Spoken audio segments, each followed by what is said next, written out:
guys, as for today guys, welcome back to my channel. Ayan, it's been a long while.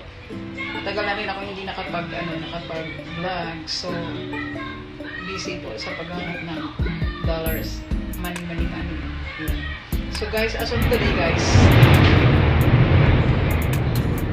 lakas ng kulog namin dito. Ramdam namin yung kulog kasi nasa 27 story kami. So yun na nga guys. So, ngayon guys, since wala akong magawang content, nasira yung oven namin. So, try kong mag-roast ng chicken sa maliit na oven namin dito sa bahay. So, bali yun, nilagay ko na siya doon sa small oven. Minarinate ko na siya, nilagyan ko na siya ng stock sa loob ng chicken. So, sana guys, maging successful to. Kasi kung hindi, sayang lang pinaghirapan mo. So guys, see you later guys. Samahan nyo ako hanggang maluto. So, ayan na yung chicken guys. Lagay ko lang sa min-order ko yung chicken. Ginawa kong lechong manok. Ayun o. Ayun. Yan.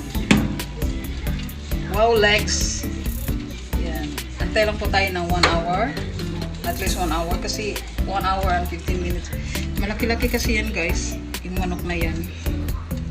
So, wala akong maisip ngayon. So, antayin po natin maluto.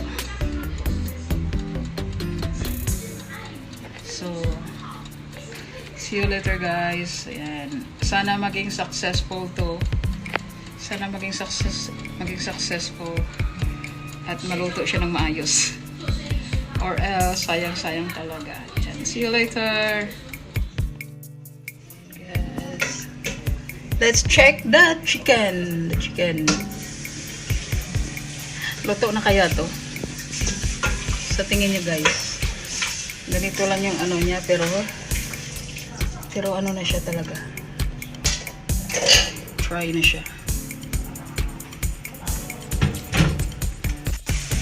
Okay na siya guys. Kawawa naman.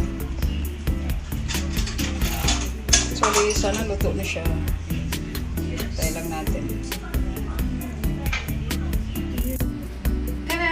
Ito na yung guys, ibon namin. It's a bird. Big bird. Yeah. Hopefully this is inside is already cooked. See? The oil still dripping. Yeah. So later guys, bubuksan ko to kung luto na ba. So yan lang natin yung niya. Hopefully luto na siya. Ayan. See you later guys.